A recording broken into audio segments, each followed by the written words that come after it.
এনসিপির আজকে একজন নেতা সে আজকে বলেছে আমার বিরুদ্ধে সে ব্যবস্থা নেওয়া চায়। তো উনি আমার বিরুদ্ধে ওই ভালো হয়ে গেছে, তো এই জন্য বাজেভাবে বললাম না। উনি আমার বিরুদ্ধে কি ব্যবস্থা নিতে চায় এটা উনি ভালো করে বলতে। ইলিয়াস হোসাইন সহ এরকম সোশ্যাল মিডিয়া কিছু অ্যাক্টিভিস্ট আছে যারা হয় উদ্দেশ্য প্রণোদিত ভাবে অথবা কারো ফান্ডিং এ অথবা কারো এজেন্ট হিসেবে বাংলাদেশের মানুষের আবেগকে নিয়ে তারা খেলা করে এবং তারা তাদের জায়গা থেকে কোনো প্রকার সত্যতা ছাড়া, তথ্যের যাচাই বাছাই ছাড়া তারা তাদের জায়গা থেকে বিভিন্ন মানুষকে হাওয়া প্রতিপন্ন পারবেন।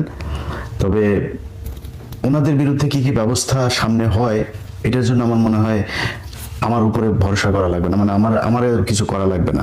এমনি আপনারা দেখবেন অনেক ব্যবস্থা আপনাদের বিরুদ্ধে নেওয়া হচ্ছে। মাত্র তো মানে ওই কি বলে হলফনামা আর হচ্ছে আয়কর রিটার্নের মধ্যে জালিয়াতি, টাকা পয়সা তো আরো আছে, ওগুলির ব্যাপার আসবে না সামনে। পাগলের মতো ঘুরতে থাকবেন, এই চরকার মতো ঘুরবেন পাগল হইয়া।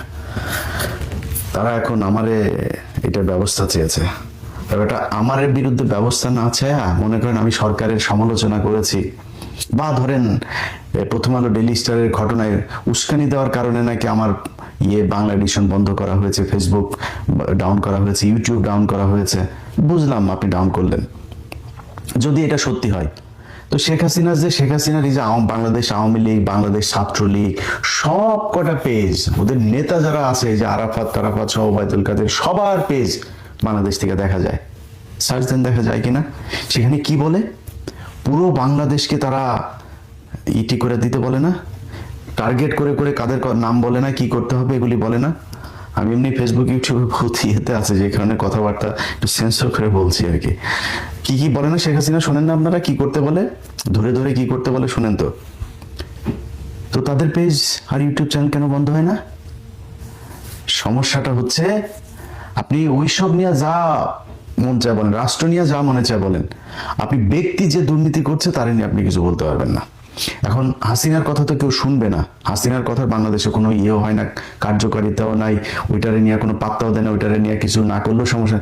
আমরা যেটা বলি এটার তো মানে আবার মানুষের কাছে তো মূল্যায়ন আছে, মানুষ তো সেটা শোনে, মানুষ সেটার উপরে পদক্ষেপ চায়। এখন আমরা বললে সমস্যা, যে কারণে আমাদের কথা শোনা যাবে না। তো যেই এনসিপির যে নেতারা আজকে আমাদের ব্যাপারে কথা বলছেন, আপনাদেরকে অনেক সময় দেওয়া হয়েছে ভাই। আপনাদের প্রতি আমি যে পরিমাণে ধৈর্য দেখিয়েছি, এত ধৈর্য কারোরে দেখায়নি। কারণ কি, আপনারা এই 5ই আগস্টের মহানায়ক, এখন মহাখলনায়ক, এই মহানায়কদেরকে আমরা তাদের চুরি চোরটামি যা যা আছে সব কিছু আমরা সেন্সর করেছি, যে যাক এটা অন্তত হয়েছে।